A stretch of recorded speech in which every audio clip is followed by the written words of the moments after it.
ምን ጨነቀ? አንተ ማን ወጣ ማን ገባ ልትል መጣሃል? ማንን ፈልጋችሁ ነው የመጣችሁት? ክርስቶስን ፈልገን። ሰው የፈለገውን ያርግ። አንዳንዱ ስግደት ይሳሳታል፣ አንዳንዱ ማማተብ ይሳሳታል፣ አንዳንዱ ይወጣል ይገባል፣ አንዳንዱ በቅዳሴ ጊዜ ይቀመጣል፣ አንዳንዱ ያቋርጣል፣ አንዳንዱ ያወራል። ዝም ብለህ አንተ እነዚያ ምንም ይበም ዞር አትበል። ክርስቶስን ፈለጋ የመጣች ነፍስ ክርስቶስን ብቻ እያሰበች ትቆማለች።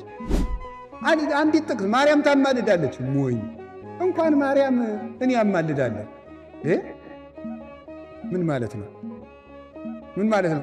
አንድ ክርስቲያን ያማልዳል። ታውቃላችሁ? ጾምንም ጸለይንም አስቀደስንም ኢየሱስ ክርስቶስን ለማግኘት ነው። ምንም የለውም። ሰው በተክሊል የሚያገባው ኢየሱስ ክርስቶስን ለማግኘት ነው። ሰው የሚመነኩሰው ኢየሱስ ክርስቶስን ለማግኘት ነው። ሰው የሚቆርበው ኢየሱስ ክርስቶስን ለማግኘት ነው። ሰው የቅዱስ ሚካኤልን በዓል የሚያከብረው ኢየሱስ ክርስቶስን ለማግኘት ነው። መማር ካልታሰበበት ምን ያደርጋል? እንድናስብ እኮ ነው የተማርነው። ይገርማችኋል። የዘንድሮ ትምህርት ግን እንዳናስብ እያደረግን። እውነቴን እኮ ነው። ሰው ከዝንጀሮ መጣ እያሉ አስተማሯችሁ ዝንጀሮ አረጓችሁ። በቃ ቅዱስ ሚካኤል ያማልዳል። እንዴቱ ነው ሲላችሁ መልሳችሁ ምንድን ነው? መታይ ና እስቲ እዚህ ቅዱስ ሚካኤል ድርሳኑ እንድገምና አለማማለዱ ነው። አንተ ሞኛ ሞኝ የምትሉት ይመጣል።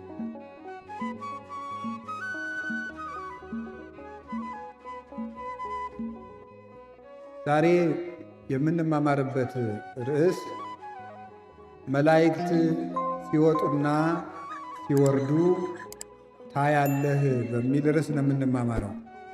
እስኪ በሉ መላእክት በሉ። ሲወጡና ሲወርዱ ታያለህ። ድገሙ። መላእክት ሲወጡና ሲወርዱ ታያለህ። ሶስተኛ ሲወጡና ሲወርዱ ታያለህ። እሺ ሁላችንንም ያሳየን መድኃኒዓለም። የዮሐንስ ወንጌል ምዕራፍ 1 ቁጥር 53 ላይ የምናገኘው ኃይለ ቃል ነው። ጌታችን መድኃኒታችን ኢየሱስ ክርስቶስ የተናገረው ኃይለ ቃል ነው። እንግዲህ እንደምታውቁት የሰው ልጅ በእግዚአብሔር አርአያና አምሳል ተፈጠረ ተብሎ ሁላችሁም ታውቁታላችሁ። የእግዚአብሔር አርአያና አምሳል ከሚባለው ውስጥ አንዱ አምሳለ እግዚአብሔር የሚባልበት ሰው አዋቂ ፍጡር መሆኑ ነው እና ፈጣሪውን እንዲያውቅ ተፈቅዶለት ነበረ። ሌላውን ዕውቀት ብቻ ሳይሆን ፈጣሪውን የማወቅ ጸጋ የተሰጠው ነው። የሰው ልጅ አንድነቱን ሦስትነቱን እንዲለይ የተፈቀደለት ሰው ነው። ዕውቀት የሰው ነው። እንስሳትም አእምሮ አላቸው፣ እኛም አእምሮ አለን። እኛና እንስሳትን ግን የሚለየን ምንድን ነው? ሰው እግዚአብሔርን መስሎ ተፈጠረ የሚባልበት ምክንያት ሰውን ያስከበረው አዋቂ ነፍስ ስላለው ነው። ክፉና በጎ የመለየት ስልጣን ያለው የሰው ልጅ ብቻ ነው። ክፉና በጎን የማድነቅ የመመሰጥ የመራቀቅ ነገ ያለው ራሱ ሰው ነው። ለእንስሳት ነገ የላቸውም። ለግዙፋን ፍጥረታት ለሚታዩትም ለማይታዩትም ነገ የላቸውም፣ እቅድም የላቸውም፣ ስጋትም የላቸውም። ሰው እኮ ፍርሃትም ስጋትም ያለው ነገ ስላለው ነው። የነገ ፍጡር ስለሆነ ነው። የሰማይ ቤት ስላለው ነው። እንስሳት አራዊት አይደነግጡም፣ ምክንያቱም ከሞት በኋላ ሕይወት የላቸውም፣ ነገም የላቸውም። እንስሳት ይሄይሱን እስመ አልቦሙ ደይን ዘይጸንዖሙ፣ እንስሳት ከኛ ይሻላሉ ይላል ዕዝራ ሱቱኤል። እነሱ ከሞት በኋላ ፍርድ አይጠብቃቸውምና እነሱ ፍርድ ስለሌለባቸው አይሰጉም፣ አይፈሩም፣ አያደንቁም፣ አይተቹም፣ አይሰለቹም፣ አይደነቁምም፣ አይደሰቱም፣ አያዝኑምም፣ አያለቅሱምም። እንስሳት ሰው እኮ የሚያዝነው፣ የሚፈራው፣ የሚደነግጠው፣ የሚጨነቀው ዓላማ ያለው ፍጡር ስለሆነ ነው። መዳረሻ ያለው ፍጡር ነው የሰው ልጅ። ዝም ብሎ የተቀመጠ አይደለም። ፍርሃት ራሱ የተፈጠረልን የነገ ሰዎች ስለሆነ ነው። ቀና ብለን የተፈጠርነውም ለዚያ ነው። እንስሳት ተጎንብሰው የሚሄዱት ምድር እያዩ እዚሁ ምድር ይቀራሉ እንጂ የሰማይ ሕይወት ስለሌላቸው ነው። ሰው ግን ቀና ብሎ የሚሄድበት ምክንያት ሰማያዊ ሕይወት ስላለው ነው። እንዲህ ብለን ተፈጥረናል። አእምሯችን የተከናወነ ነው። ክብራ ለነፍስ ነባቢት አእምሮ። ማር ይስሐቅ የተባለ አባት ሲናገር የሰው ልጅ ነፍስ፣ የአዋቂት ነፍስ፣ የነባቢት ነፍስ ክብሯ ዕውቀት ነው። ሰውን ከእንስሳ የለየው ዕውቀት ነው። ዕውቀት የሌለው ሰው አይባልም፣ ጎደሎ ነው። ሰው ሦስት ተፈጥሮ ነው ያለው። ታውቃላችሁ የእግዚአብሔር ቤተሰቦች፣ ሦስት ተፈጥሮ። አንደኛው ሥጋ ይባላል፣ ሁለተኛው ነፍስ ይባላል፣ ሦስተኛው መንፈስ ይባላል። ሥጋ ይሄ የምናየው ነው፣ ገዝፎ የምናየው ይሄ ከላይ የሚታየው። መንፈስ የሚባለው አእምሮ ነው። ነፍስ የሚባለው ደግሞ ተለይታ የምትሄደው ናት። ያቺ አርአያ እግዚአብሔር ናት። አሁን ልብ በሉ፣ ሰው የሦስት ነገሮች ግጥምጥም ነው። ከሦስት ነገር ነው ተሳክቶ የተፈጠረው፣ ከሥጋ ከነፍስና ከመንፈስ። ነፍስ የምንላት ተለይታ የምትሄደው፣ መንፈስ ጭንቅላታችን ወይም አእምሮ የሚባለው ከውስጥ ያለው የምናስብበት፣ ሥጋችን ደግሞ ሥጋ ነው። እንግዲህ ሰውነቱ ከሦስት ነገሮች የተዋቀረ ስለሆነ የሰው ልጅ ሙሉ ሰው ለመሆን በሦስት መልኩ መመገብ አለበት ማለት ነው። እንጀራ ሲበላና ውሃ ሲጠጣ ምኑን ይመግባል? ንገሩኝ እንጂ። አቤት በጣም ግሩም። ሲማር ምኑን ይመግባል? መንፈሱን። እስቲ መንፈሱ በሉ። በጣም ግሩም። ሲጸልይ፣ ሲታረቅ፣ ሲያስቀድስ፣ ሲቀድስ፣ ሲቆርብ፣ ሲጾም ምኑን ይመግባል? ነፍሱን። ጎበዞ ናችሁ ማለት ነው። በጣም ግሩም ነው። አሁን እናንተ ግን ምናችሁን ብቻ ነው የምትመግቡት? ስለዚህ ምንድን ናችሁ? ከብት ማለት እናንተን አይደለም። ይቅር በሉኝ፣ እንደው በሞቴ እንዳትቀየሙኝ ማምላክ። እውነቴን ነው እኮ። ሰው እየበላ ብቻ የሚውል ሰው ከብት ነው። እንዲህ አንተ ምንድን ነህ? እስቲ በሉ፣ ሥጋ በሉ፣ መንፈስ በሉ እንጂ እና ምንድን ለሥጋችሁም ትላላችሁ? እንሰራለን በሉ እንጂ ለሥጋችሁ ምን ማድረግ አለባችሁ? እሺ ለመንፈሳችንሳ እንማራለን በሉ እንጂ ለነፍሳችንሳ እንጸልያለን፣ እንጾማለን፣ ንስሐ እንገባለን።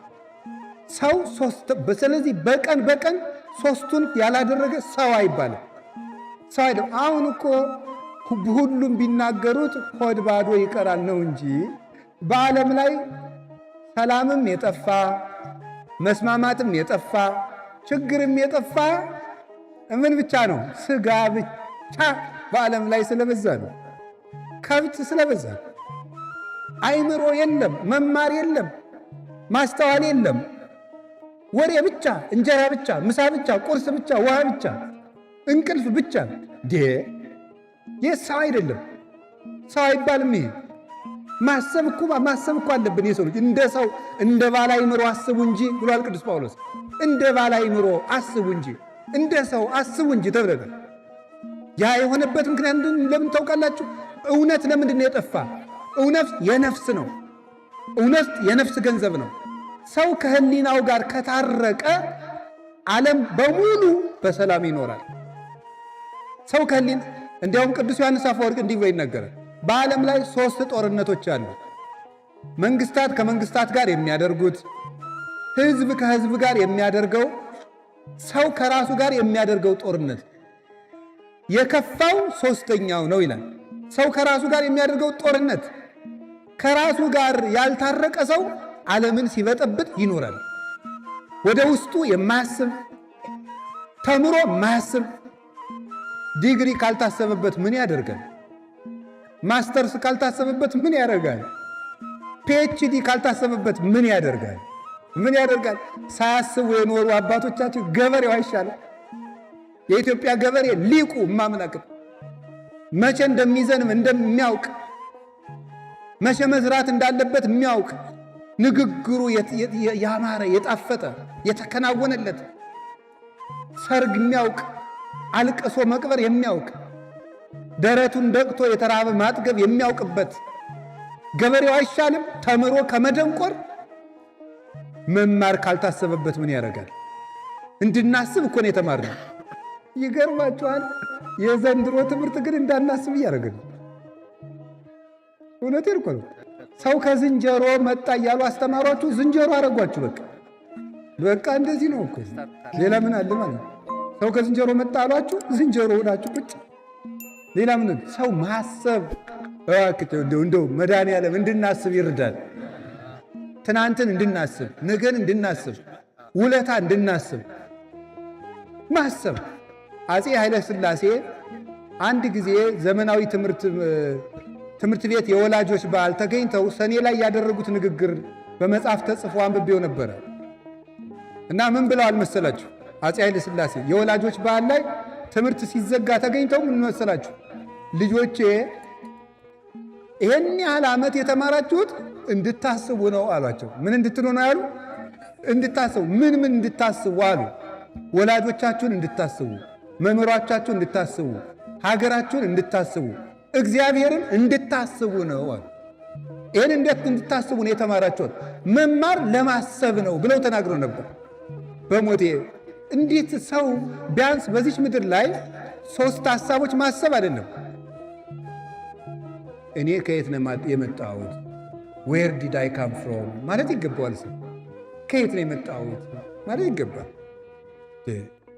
ቀጥሎስ ዋት አም ዱይንግ ናው፣ አሁን ምን እያረኩ ነው ማለት አለበት። ሶስተኛስ ዌር አይ አም ጎይንግ፣ የት ነው የምሄደው ማለት አለበት።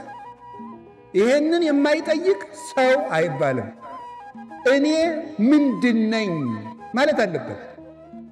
እኔ ነኝ፣ የት ነው የመጣሁት? ምንድን ነኝ? ከየት ተገኘው? ማንን እመስላለሁ? ሰው ምንድን ነው ማለት። ቀጥሎስ እዚህ ምን እያደረግኩ ነው? ሶስተኛስ በዚህ አካሄዴ እንዲያው መጨረሻ ምን ይሆን ብሎ ማሰብ አለበት። ሲያስብ ነው።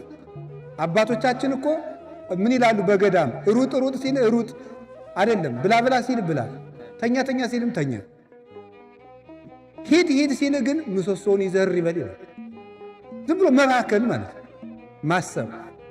ስለዚህ እግዚአብሔር ቤተሰቦች እንድናስብ ዮሐንስ ወንጌላዊን የጠቀስኩላችሁ ከክርስቶስ ደረት ተጠግቶ ይቀመጥ ነበር ይላል።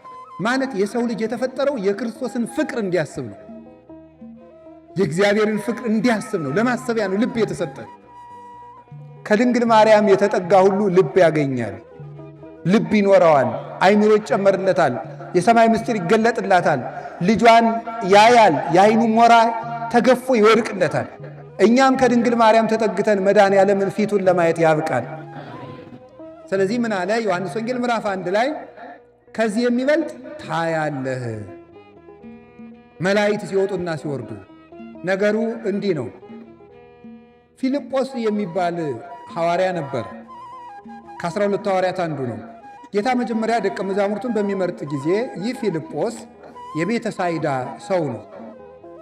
ሄደና ናትናኤልን አንተ ሙሴ በኦሪት የጻፈለትን ነቢያት ትንቢት የተናገሩለትን አይሁድ የዮሴፍ ልጅ የሚሉትን የናዝሬቱን ኢየሱስን እኮ አገኘ ነው አለው። ማንን አገኘ ነው? ንገሩኝ እንጂ። አቤት! እንዲሁ በሞት ያፈርሰው። ቤተ ክርስቲያን ለምን እንደምንመጣ ታውቃላችሁ? የናዝሬቱን ማንን ለማግኘት ነው? ኢየሱስን አግኝተን ለመሄድ ነው። ቤተ ክርስቲያን የምንመጣው ለዚያ ነው።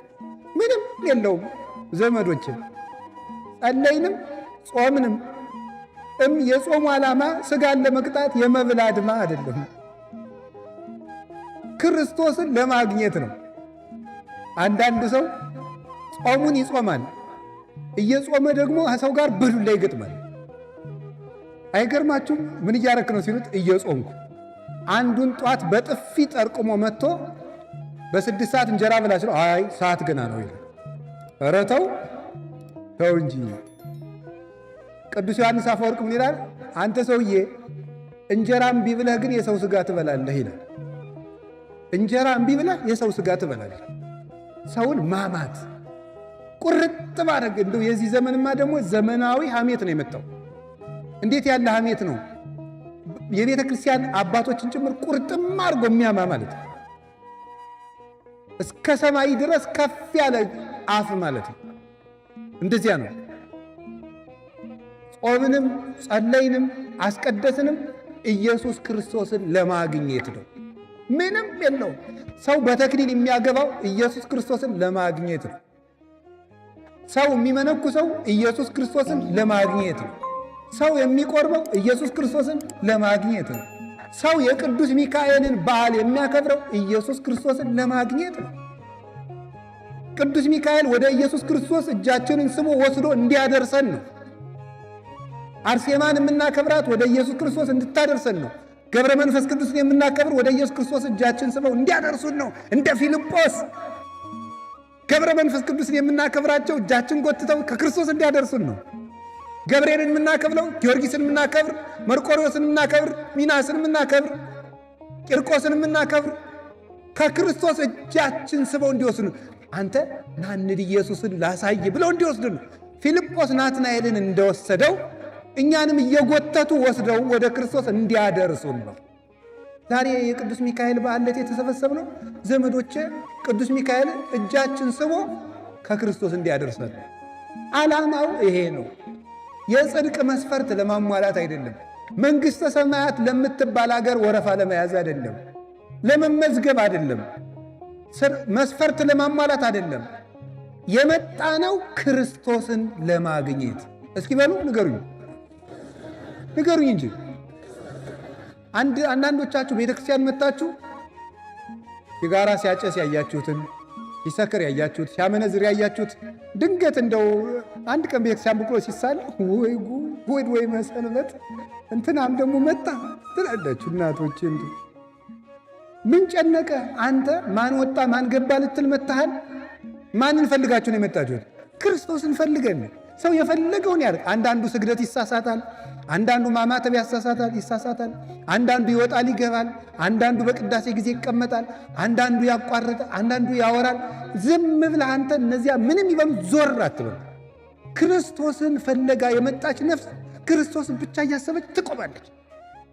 ካህናቱም ቢሆን ዲያቆናቱም ቢሆን ቄሶቹም ቢሆኑ መርጌቶቹም ቢሆኑ ክርስቶስን ፍለጋ ነው የመጡት። እንዲህ አይባልም። ራሱ ዞር አይባልም። ቤተ ክርስቲያኑ ክርስቶስን ፍለጋ ነው። ወሬ አይወረም። ስልካችሁንም ዘግታችሁት ኑ። ሄሎ ቅዳሴ ላይ ነው የረተው እንዲህ ያለ ቅዳሴ አለ እንዴ? ቅዳሴ ላይ ነኝ። ጥጋባችሁ እኮ አሁን እንዲያው እስኪ ፍርድ ቤት ቆማችሁ አያርግባችሁ፣ ግን መድኃኒዓለም ከክስ አያድርሳችሁ።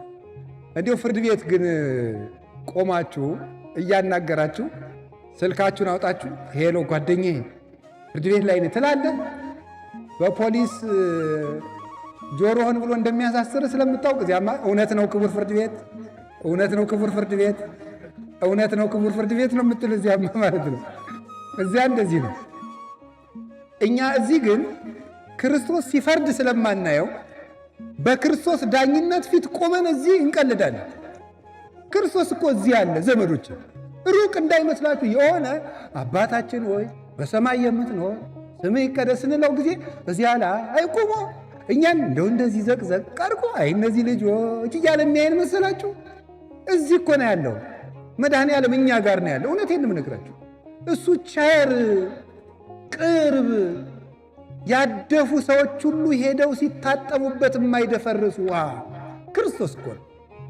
የተራቡ ነፍሳት ሁሉም በልተውት የሚጠግቡት ክርስቶስ እኮ ነው። ለደካሙት ለአንካሶች ሂዶ ምርኩዝ የሚሆናቸው ክርስቶስ እኮ ነው። ምርኩዛቸው አይምሮ ለሌላቸው ዕውቀት የሚሆናቸው ክርስቶስ እኮ ነው። ሰው የማይንቅ ከታሰሩት ጋር አብሮ የሚታሰር፣ ከተናቁት ጋር አብሮ የሚናቅ፣ ከተራቡት ጋር የሚራብ እሱ ክርስቶስ እኮ ነው። አብሮን እኮ ነው ያለ፣ ሩቅ አይደለም። እግዚአብሔር ከኛ ጋር ክርስቶስን ፍለጋ ነው የመጣ ነው። ኢየሱስ ክርስቶስን ማንን አገኘ ነው አሉ? ኧረ በሞት ይበሉ። አቤት ኢየሱስ ክርስቶስን በሉ እንጂ ሁላችሁ በሉ፣ የናዝሬቱን በሉ ኢየሱስ ክርስቶስን በሉ እንጂ ምን አለው? አሁን ዛሬ አግኝታችሁታል። ታምናላችሁ አታምኑ? አዎ ክርስቶስን ዛሬ አግኝተነዋል። ቤተ ክርስቲያን ስትመጡ ታገኙታላችሁ። ለምንድን ነው ታዲያ ለእያንዳንዳችን እየተገለጠ ደህና ነህ ገብረ ሥላሴ፣ ደህና ነሽ ወለተ ሥላሴ የማይለን? ኩራታችን ስለማያስቀምጥ አሁን እናንተ እንደው አሁን ክርስቶስን እንደው በህልማችሁ ብታዩት ራሱ አሁን እኔን ትሰሙኛላችሁ? አይ አባ አንተ ትለፈልፋለህ፣ እኔ ሌሊት ማንን አግኝቼ እንደመጣሁ አላወቅክ ነበር የምትሉኝ ማለት። ስለዚህ እግዚአብሔር አቅማችንን ስለሚያውቅ ነው፣ መጠናችንን ስለሚያውቅ በትህትና እንድንኖር ብሎ ነው እንጂ እንኳን ክርስቶስን በህልማችን አይተነው እንደው ሽማግሌ ቀይ ሰውዬ ካየን ራሱ ሚካኤል እየመሰለን ኩራታችን ያስቀምጣል? አያስቀምጥንም። በግራ በቀኝ እንደዚህ የሚመጣው የክርስቶስ እጅ ነው የሚወክለው። በግራ ያለው የእሱን እጅ ነው የሚወክለው። እሱ በሩ ላይ ስትገቡ ወደ ክርስቶስ እቅፍ እየገባችሁ እንደሆነ ነው ማሰብ ያለበት። አሁን ያለነው ክርስቶስ እቅፍ ውስጥ ነው፣ እጆቹ ውስጥ ነን ያለነው። ዮሐንስ ወንጌል ምዕራፍ 10 ላይ እንደነገረን በጎቼን ከእጄ ሊወስዳቸው የሚችል የለም፣ አልቦ ዘይሃይደኒዮን፣ ከኔ የኔን በጎች ከኔ አውጥቶ የሚጥል የለም ይላል። የናዝሬቱን ኢየሱስን እኮ አገኘ ነው አለና ይዞት ሄደ። ሰውን ወደ ክርስቶስ ነው መውሰድ ያለባቸው። ወደ መጠጥ አትውሰዱ። ሰውን እና አንዳንድ እንበል እያላችሁ አትውሰዱ። አንዳንድ እያላችሁ ነው በዚያው ጠፍታችሁ የምትቀሩ። ሰውን ለመጠጥ እናንተ ሲሆን ሰውን ወደ ቤተ ክርስቲያን ይዛችሁ ነው።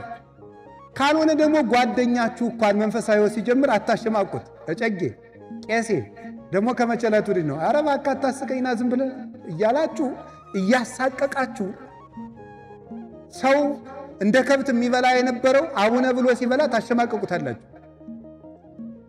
ይሰክር የነበረ ሰው ስካሩን ትቶ ቤተክርስቲያን መምጣት ሲጀምር እናሸማቀቀዋለን። እንደ ፊልጶስ ሰውን ቤተክርስቲያኑ ይዞ መሄድ ናማ ኢየሱስ ክርስቶስን አገኘ ነው አለው። የወሰደና አንተ አለው ቦኑ ይትካሃል ከመ ብእሲ ሄር ይጻ እምናዝሬት፣ ከናዝሬት ደግ ሰው ሊወጣ ይችላል አለው። እስቲ በሉ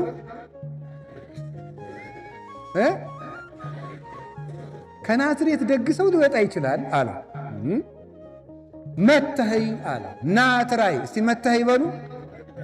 አገሪቱ የድሃ መንደር ስለሆነች ትልቅ ሰው አይወጣባትም ተብሎ ተደምድማ ነው ምስኪኒቱ።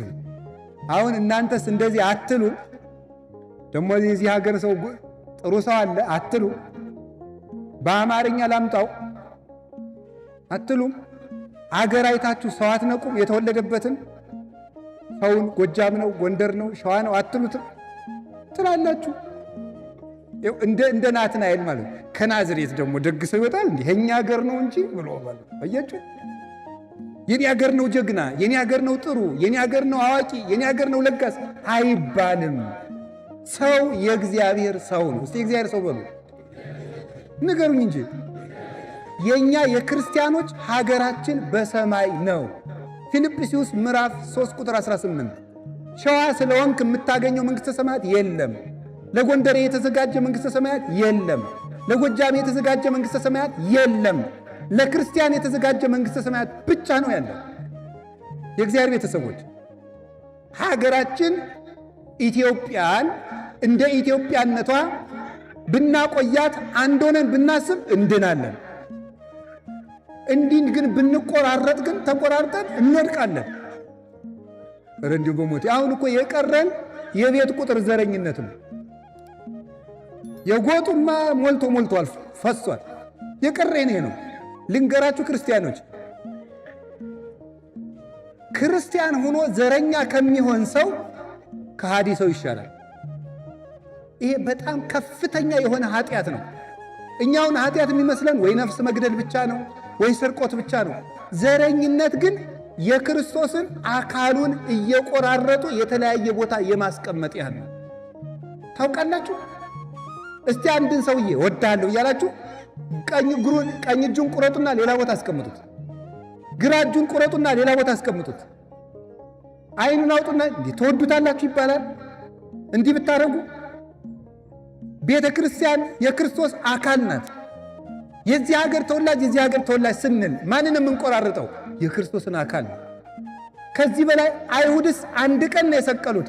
እኛ ስንት ቀን ነው ክርስቶስን እየከፋፈል ነው ያለው? አይሁድ አንድ ቀን ብቻ ነው የሰቀሉት።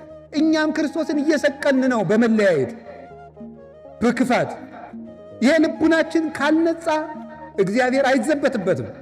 ከናዝሬት ደግ ሰው ይወጣል እንዲሁ ከቃሉ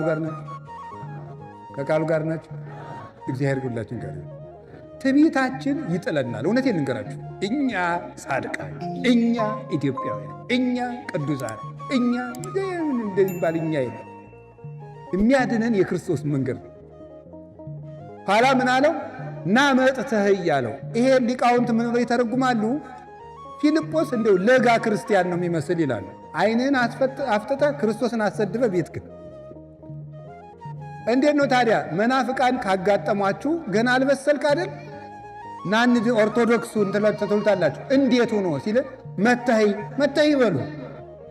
አዎ ምን ይላሉ ሊቃውንት? ምን ይላሉ? ፊልጶስ ማስረዳት ቢያቅተው ምን አላለ? እስኪ መተህ ይበሉ። ማርያም ታማልዳለች ብላችሁ ትናገራላችኋል። እንዴት ሆኖ መልሱ እናንተ ንገሩኝ እንጂ። አዎ ቅዱስ ሚካኤል ያማልዳል። እንዴት ሆኖ ሲላችሁ መልሳችሁ ምንድን ነው? መተህ ና እስቲ እዚህ ቅዱስ ሚካኤል ድርሳኑን ድገምና አለማማለዱ ነው። አንተ ሞኝ ብትሉት ይመጣል። አቡነ ተክለ ሃይማኖት ያማልዳሉ፣ ጊዮርጊስ ያማልዳል። አዎ እንዴት ሆኖ ሁላችሁ አንድ ጊዜ በሉ መተህ እመቤቴን እኔ ራሴ ያሳያችሁ የለ ማለት እኔ አቡነ ተክለ ሃይማኖት ያደረጉልኝ ብነግራችሁ፣ ቅዱስ ጊዮርጊስ ያደረገልኝ ብነግራችሁ፣ እግዚአብሔር በፊቴ ቆሞ በሚፈርድብኝ በእግዚአብሔር ፊት ነው የምናገረው።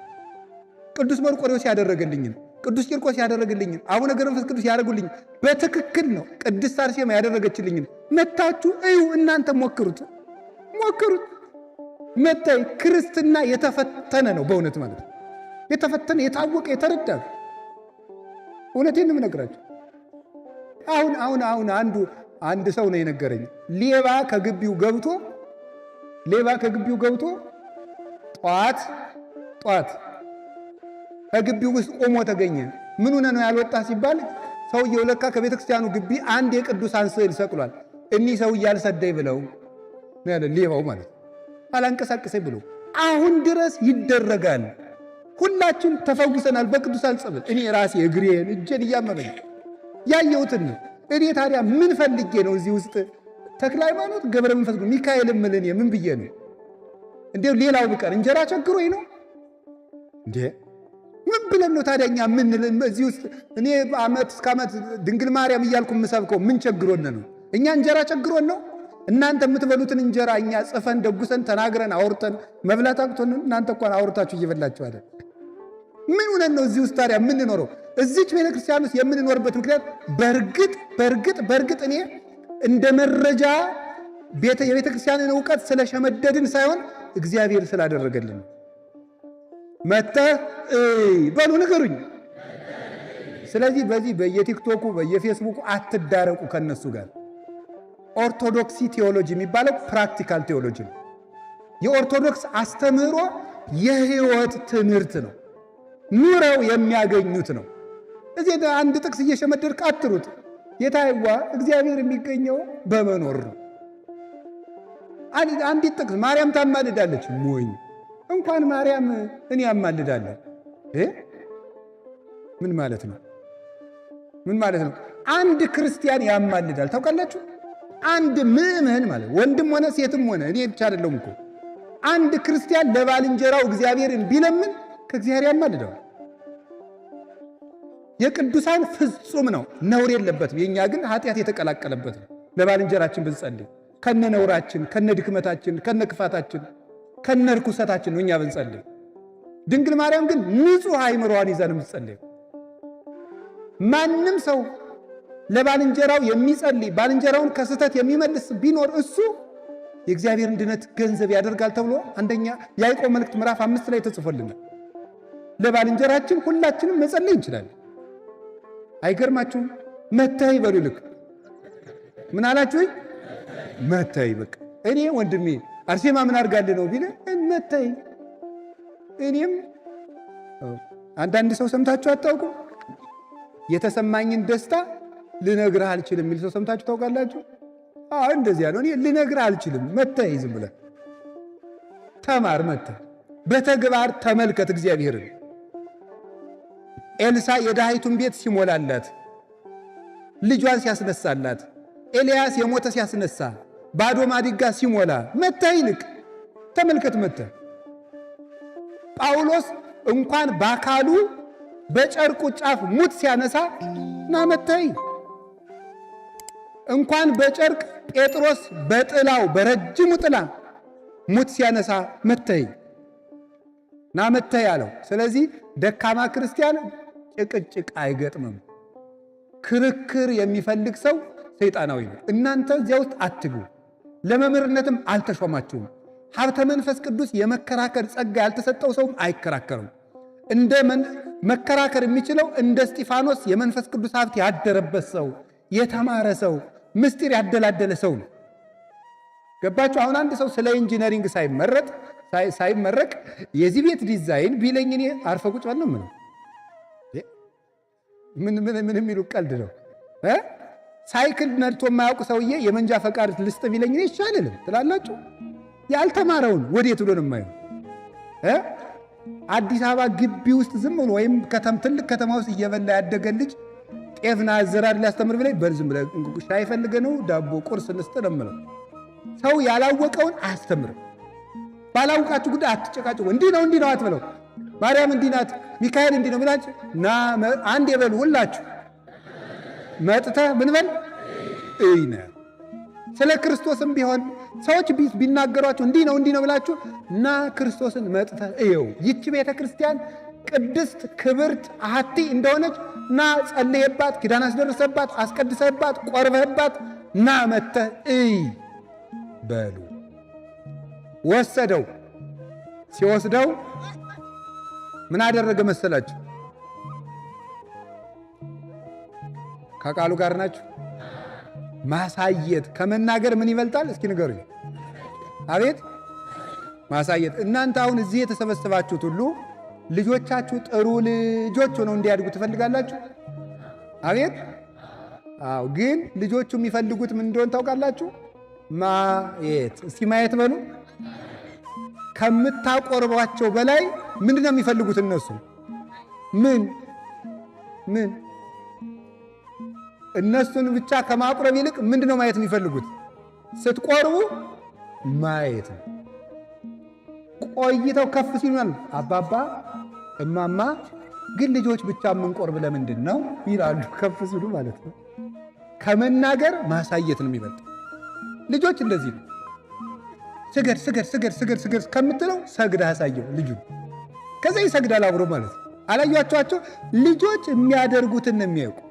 እንደውም አንድ መጽሐፍ እየተመለከትኩ ነበረ።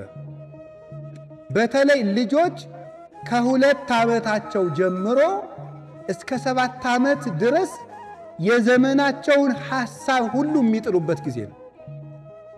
ልፋት ይጠይቃሉ። 2 ዓመት ጀምሮ ጥንቃቄ የምታደርጓቸው ነገር የማይሰሙ ይመስሏቸዋል፣ ይሰማሉ። የማያዩ ይመስሏቸዋል፣ ያያሉ።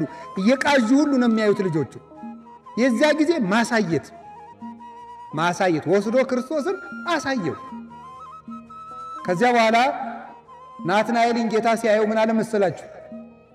ነዋ ዘበአማን እስራኤላዊ ዘአልቦ ጽልሁት ውስተ ልቡ፣ በልቡናው ክዳት ሽንገላ የሌለበት እውነተኛው እስራኤላዊ ገና አሁን መጣ አለ ጌታ። እውነተኛው እስራኤላዊ ገና አሁን መጣ። እሱ ክርስቶስን ለማየት ከመምጣቱ በፊት ክርስቶስ ግን እሱን እያየው ነበር። ከዚያ በኋላ ናትናኤል እውነተኛ እስራኤላዊ በልቡናው ሽንገላ የሌለበት፣ ሽንገላ የሌላባቸው ሰዎች እግዚአብሔር ነው ያሉ። ሽንገላ ማለት በአፍ ሌላ በልብ ሌላ ነው። እሱ ክፉ ኃጢአት ነው። የእግዚአብሔር ቤተሰቦች ሰውን ስትወዱት ከልባችሁ ወይ ውቀሱት ወይ ተከራክራችሁ ታረቁት፣ አስረዱት። በአፍና በልብ ግን አትለያዩ። እኛ ቤትም ይሄ ሳይመጣ አይቀርም ወደኛ ወደ ቄሶቹ ማለት ነው።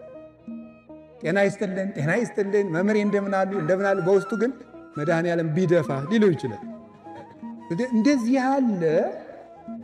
ያለ ይሄ በጣም አውሬ የሆነ ኃጢአት ነው። ይሄ ከባድ ነው።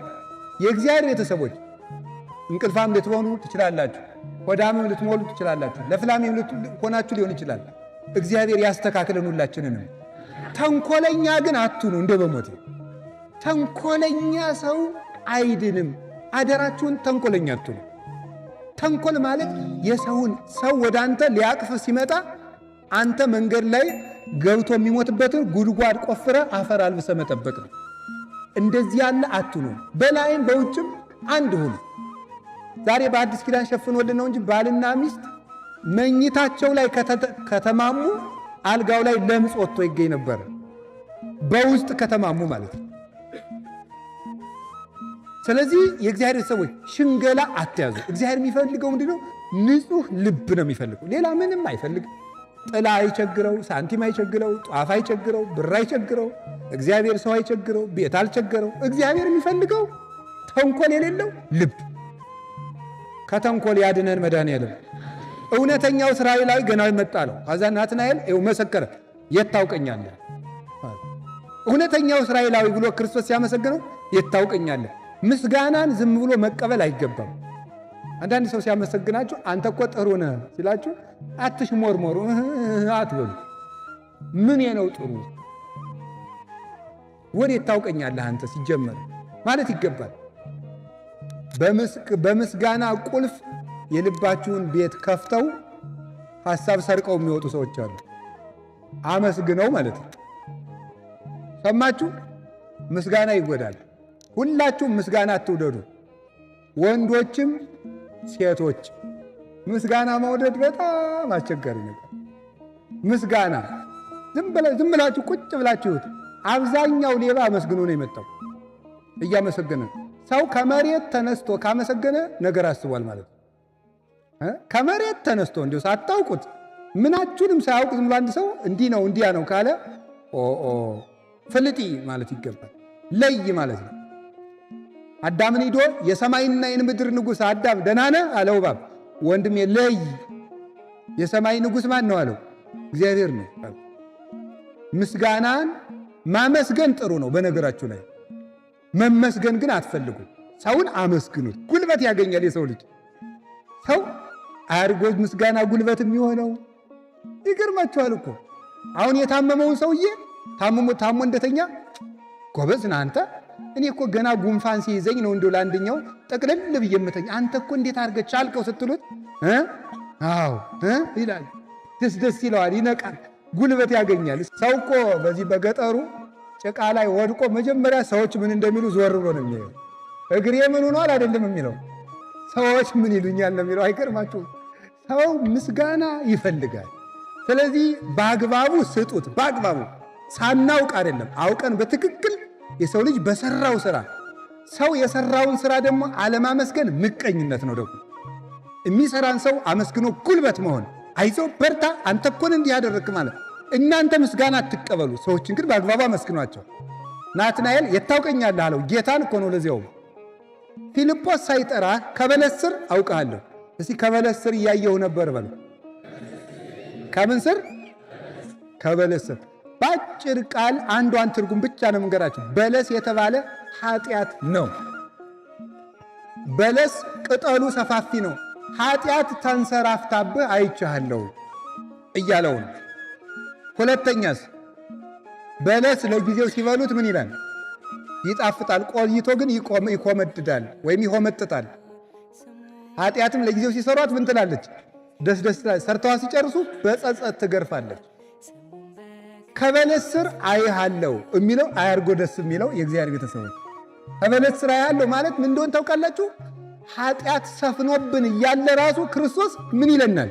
ያየናል በሉ፣ ያየናል በሉ እንጂ መቼ ነው የሚመጣልኝ ልጄ ብሎ፣ ልጆቼ መቼ ነው የሚመጡልኝ ብሎ ኃጢአት ውስጥ ሆነን እንኳን በምሕረት ነው የሚያየን። ኃጢአት ውስጥ እያለንም በምሕረት የሚያየን እግዚአብሔር ነው። ኃጢአታችሁን ያወቀ ዕለት አይኑን አንዱ ቅንድሙን ወደ ላይ አንዱ ቅንድሙን ወደ ታች አድርጎ የሚያይ ሰው ነው። ሰው ኃጢአታችንን ሲያውቅ ንቆ ያየናል።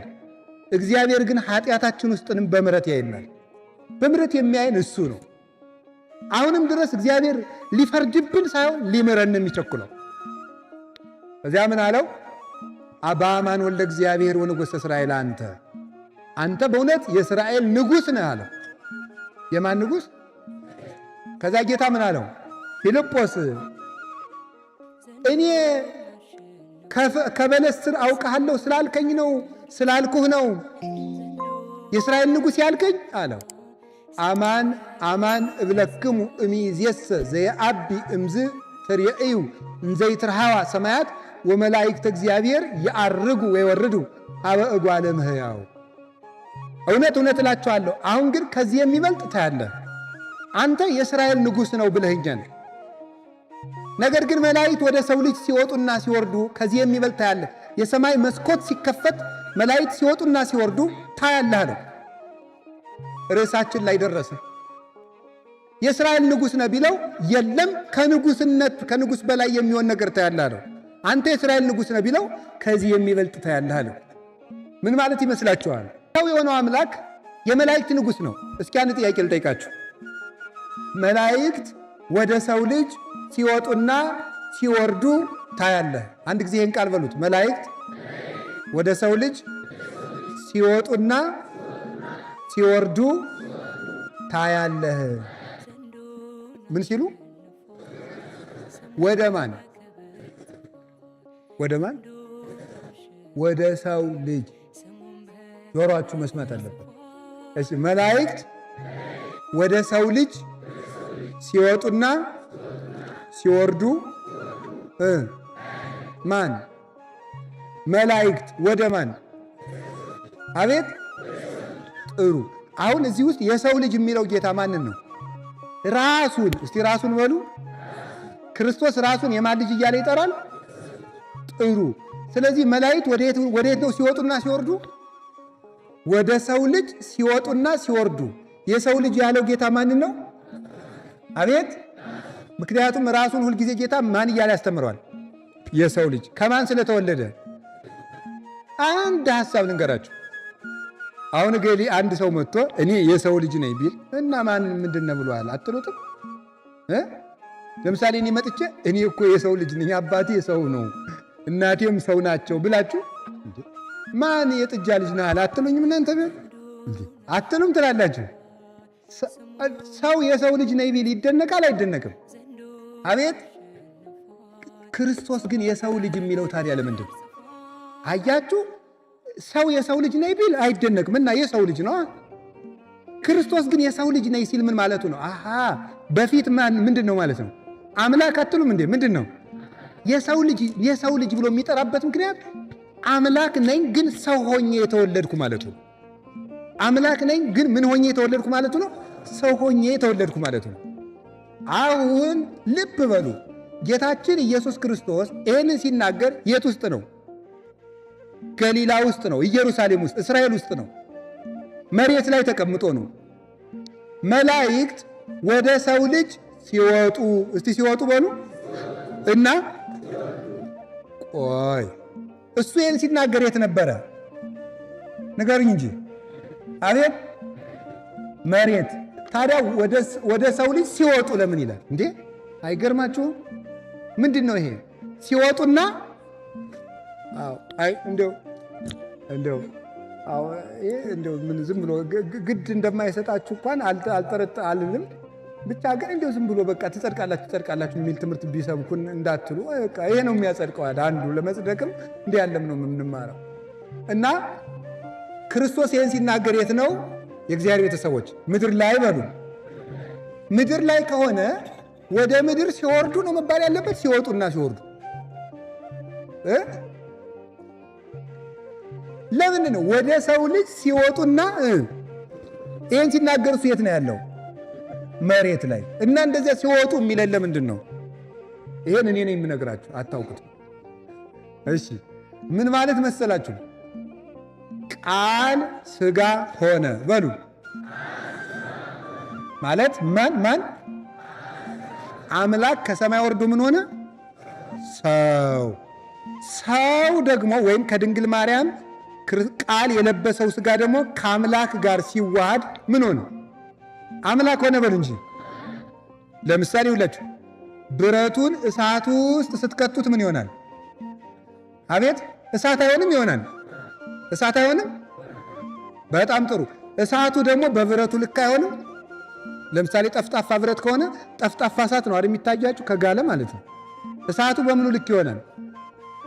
አቤት። እሺ ብረቱ ደግሞ ምን ይሆናል? እሳቱ ነው ያቃጥላል አይደለም? በጣም ግሩም ነው። ስለዚህ እሳት የተባለ ማን ነው? ቃል። እስቲ ቃል በሉ። ወይም አምላክ ማለት ነው። አምላክ ምን ሆነ? እሳት ነው። እስቲ እሳት በሉ። እሱ ይኸውላችሁ እሳቱ በብረቱ ልክ ሆነ ማለት አምላክ የሰውን ቁመት ይዞ ምን አለ ነው? ተገለጠ በምድር ላይ። የሰውን ቁመት ይዞ ተገለጠ። የድንግል ማርያም ልጇ ሆኖ መጣ። በጣም ግሩም ነው። ብረቱ ደግሞ እሳት ሆኖ አቃጠለ ማለት ከድንግል ማርያም የለበሰው ሥጋ ደግሞ ምን ሆነ ማለት ነው? እሳተ መለኮትን ሆነ በታቅቦ ባለመለወጥ አምላክ ሆነ ማለት። ስለዚህ ልብ በሉ ቃል በምድር በሥጋ ቁመት እንደተገኘ ሁሉ ሥጋ በቃል ቦታ የት አለ? ንገሩኝ እንጂ ብረቱ በእሳቱ ብረቱ የእሳቱን እሳቱን በብረቱ ልክ እንደሆነ ሁሉ አምላክ ሥጋን ለብሶ በሥጋ ምድር ሲገኝ ሥጋ ደግሞ መለኮትን ተዋህዶ በመለኮት ሀገር በሰማይ አለ። የምናመልከው ኢየሱስ ክርስቶስ ይህ ነው። ተዋህዶ ይሏቸዋል። ይሄ ነው ሃይማኖታችን። ምንድን ነው? ኦርቶዶክስ ተዋህዶ በሉ እንጂ። ኦርቶዶክስ ተዋህዶ ማለት ይሄ ነው። ክርስቶስ አጭር ቁመት ይዞ እዚህ ታያለች። 3 ክንድ ከስንዝር ቁመቱ ነው። ሰማየ ሰማያትን ደግሞ አልፎ ሱራፌል፣ ኪሩቤል፣ መላእክት ወደ እሱ እየወጡ ቅዱስ ቅዱስ ቅዱስ እግዚአብሔር እያሉ እንደ ሻስ ሲነጠፉለት ይታያል። በምድር ላይ ደግሞ በአጭር ቁመት ይታያል። ተመልከቱ።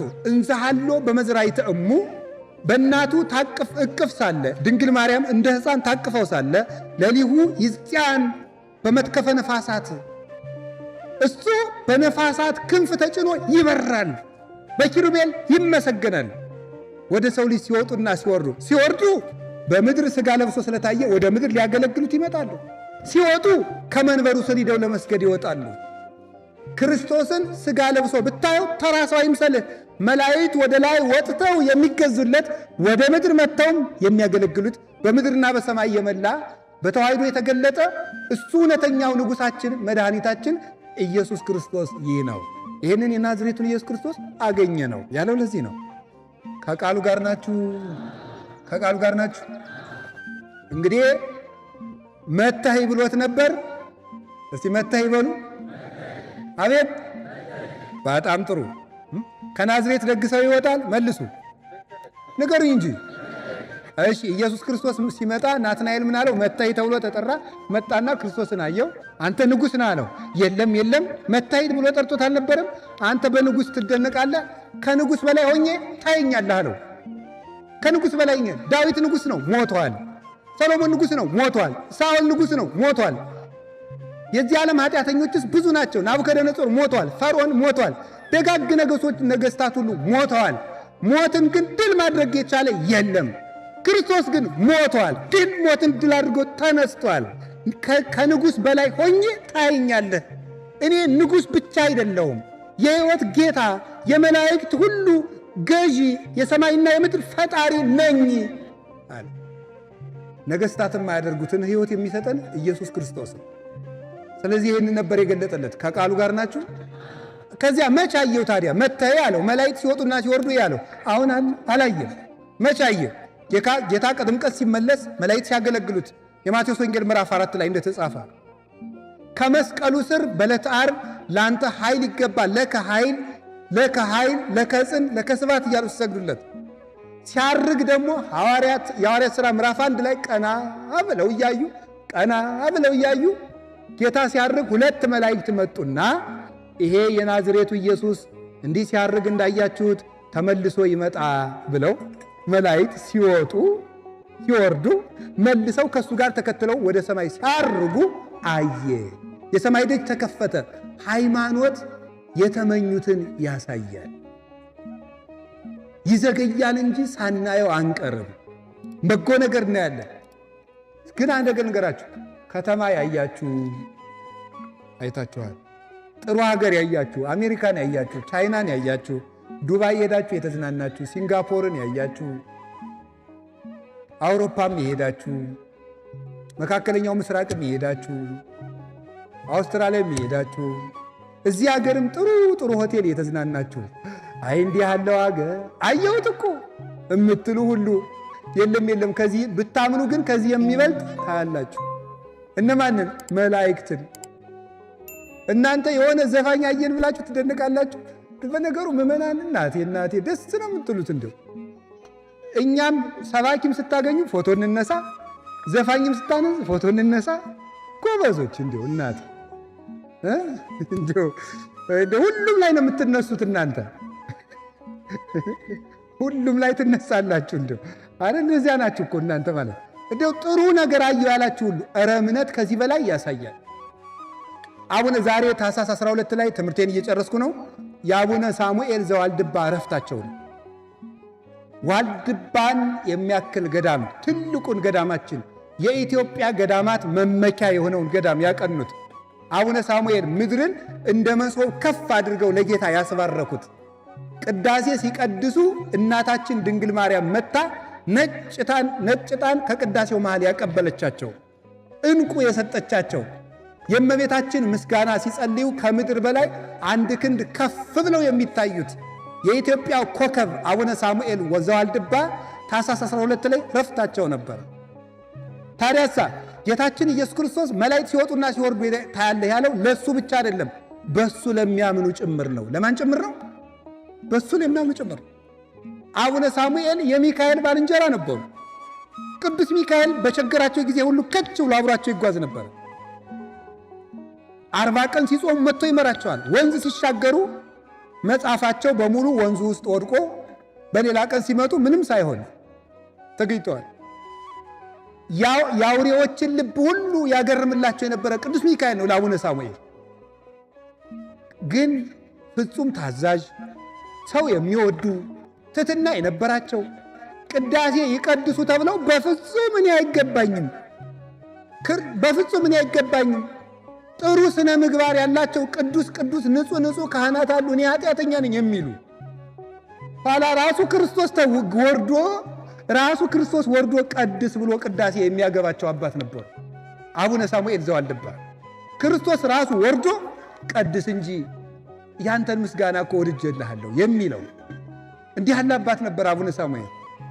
አረ አቡነ ሳሙኤል ዘዋልድባ በሄዱበት ሁሉ የእንስሳት አራዊት ሁሉ ዘመዶቻቸው ሆነው ይኖሩ ነበር።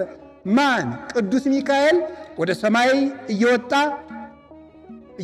የእግዚአብሔር ምሕረት ይዞላቸው ይመጣል። የአውሬውን ልብ ሁሉ ያለዝብላቸዋል። ነምሮቹ እሾህ ሲወጋቸው እግራቸውን አንከርፈው ወደ አቡነ ሳሙኤል ነበር የሚወጡ አውጣልኝ እያሉ። አንበሶቹ እሾህ ሲወጋቸው ወደ አቡነ ሳሙኤል እንዲያርገው አምጥተው ይዘውት ይመጡ ነበር እሾህ አውጣልን ብለው። ከቅዱሳን መላእክት ጋር የተዛመደ ሰው ከአራዊት ጋር እንኳን መኖር ይችላል። አንድ ነገር ብቻ ተናግሬ መልእክት አስተላልፌ ልጨርስ። ሰው ከቆየ ሰው ቤተ ክርስቲያን ውስጥ መላእክትን ያያል። የእግዚአብሔር ቤተሰቦች ድንቅ ነገር ያያችሁ ሁሉ እኛ ክርስቲያኖች በዚህ ዓለም በቴሌቪዥን በሚታይ ነገር ውስጥ እንድንደነቅ የተፈጠርን አይደለም። የመላእክትን መውጣት መውረድ እያየን እንድንደነቅ ነው። አይ ብናያቸው ደግሞ አድርገው ደስ የሚሉን መድኃኔዓለም ዓይናችን ይክፈተው።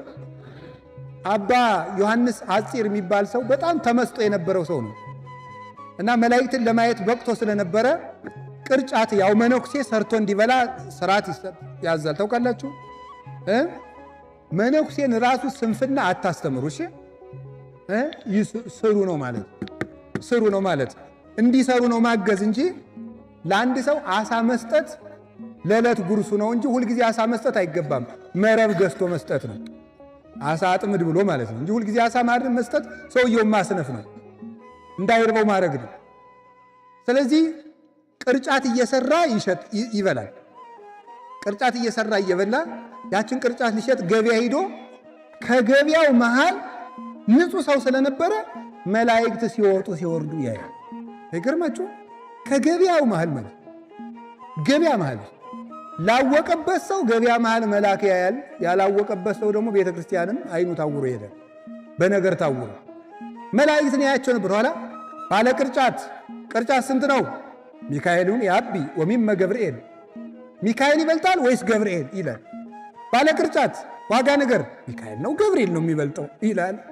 ምንድነው የሰው ያብዷል? እኔ ቅርጫት ነው የጠየቅኩ። ቅርጫት ስንት ነው? ሚካኤል ነው ገብርኤል ነው የሚበልጠው? ቀኑን ሙሉ እንደዚህ ያለ ቅርጫቱን ሳይሸጥ ቤቱን ሄደ። በመላእክት ፍቅር እንደዚህ የተደነቀ ማለት ነው። ሲወጡ ሲወርዱ እግዚአብሔርን ሲያመሰግኑ ፍቅራቸው፣ መዓዛቸው ያንዱ መልአክ መዓዛ ብቻ ነፍስን ከሥጋ የመለየት ኃይል ያለው ጣዕም ያለ ነው የመላእክት ማህበር። የነ ቅዱስ ሚካኤል ማህበር። ቅዱስ ሚካኤል ደግሞ ደግ ነው። ሳሩ እንኳን ያለ ጊዜው እንዳይነቀል የሚጸልይ መልአክ፣ ሳሩ ቅጠሉ ያለ ጊዜው እንዳይቆረጥ የሚጸልይ መዓዛ ያለው መልአክ ነው። ለቅድስት ክርስቶስ ላወቀበት ሰው ገበያ መሃል መላእክትን ማየት ይችላል። ያወቀበት ሰው ባለ ትዳር ሆኖ መላእክትን ማየት ይችላል። የግድ መነኩሴ መሆን አይጠበቅባችሁም። ቅድስት ክርስቶስ ሰምራ የ12 ልጆች እናቱና ትዳሯ ውስጥ እያለች ነበር ቅዱስ ሚካኤል በቀን አንዳንድ ህብስት ከሰማይ እያወረደ የሚመግባት።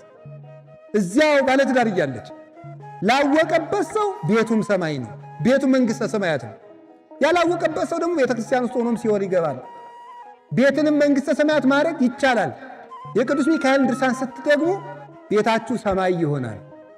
እግዚአብሔር በሚያውቀው አባታችን አቡነ ሳሙኤል ዘዋልድባ ሰማይ ድረስ እንዲያጥኑ ያደረጋቸው እግዚአብሔርን ተከትለው በፍጹም ትሕትና ስለሄዱ ነው። እሱ ብቻ እንዳይመስላችሁ የእግዚአብሔር ቤተሰቦች፣ አቡነ ሳሙኤል ፍጹም ጻድቅ ናቸው። ፍጹም ጻድቅ። እንደኔና እንደናንተ ያለ ኃጢአተኛ ግን ሰማይ ይከፈትለታል? አዎ። ማን? ለምሳሌ ማርያም ግብፃዊት ኢየሩሳሌም ስትሄድ በጣም አመንዝራ ከመሆኗ የተነሳ ግብፅ ካሉ ወንዶች ጋር አመንዝራ ኢየሩሳሌም ሰው ለፋሲካ በዓል ሲሄድ እዚያ ደግሞ አንድ ወንድ አላጣም ብላ ሄደች። ሰው ሁሉ ሲገባ ግን ምን አደረገ? አንድ ኃይል ደጁ ላይ እንዳይትገባ ይገፋት ነበር። የእመቤታችን ስዕል ናት። አለቀሰች። የዛ ጊዜ ፍጹም አለቀሰች። ጌታ ሆይ የዛሬን አስገባኝ እንጂ አይደግመኝም አለ። እግዚአብሔር ችሎን ነው እንጂ እኛም እኮ መግባት የሚገባን አልነበረ። ደጅ ላይ መቅረት የነበረብን ሰዎች ነን። እኔም እናንተም ሁላችን በቸርነቱ ነው እንጂ የዛሬን እግዚአብሔር አስገባኝ፣ የዛሬን ተወኝ፣ አይደግመኝም አለች። አለቀሰች፣ ገባች። የእግዚአብሔር ፍቅር ለካ እግዚአብሔር እኔንም ይቀበለኛል እንዴ? ለእኔም የተከፈተ በር አለው እንዴ? ደስ አላት። ጌታ ከዚህ በኋላ ከዚህ ዓለም የምፈልገው ነገር የለም፣ ምን ላድርገት? ወደ በረሃ ይቻል። በረሃ ውስጥ ሄዳ 3 ዳቦዎችን ይዛ ብቻ ዘመኗን ስትጸልይ ከዚያ በኋላ መላእክት እየወረዱ የሚጋርዷት፣ መላእክት እጅና እጇን ይዘው በረድኤት ከፍ አድርገዋት ከመሬት 1 ክንድ ከፍ ብላ ለመጸለይ በቃቻቻ መንዝራ ሰው በእግዚአብሔር ቸርነት። ከዚያ በኋላ ቢሄድ አባ ዞሲማስ ቢሄድ ከፍ ብሎ ሲጸልይ አያት። እሱ ንጹሕ አባት ነው፣ ካህን ነው። እሷ ግን ከመንዝራነት ተመልሳ እሱ ከመሬቱ ነው፣ እሷ ከላይ ከፍ ብላ ስትጸልይ አያት። አረ እናቴ በጸሎት አስቢኝ አላት። ሌላ ጊዜ አርፋ ሊቀብራት ቢመጣ ማን ያቃብረኛል ብሎ ቢያስብ ያቺ ሰው ሁሉ ሊንቃት የምትገባ ዘማዊት ስጋዋን አናብስት ሁሉ አክብረው አንበሶቹ አክብረው ቀብሯት። አባ ዞሲማስ እስከሚመጣ ድረስ ስጋዋን ሳይበሉ አናብስቱ አንበሶቹ ከሌላ አውሬ እየጠበቁ ቆዩ። እሱ መጥቶ ሲገንዝ በቁፋሮ አግዘው ተቀበረች።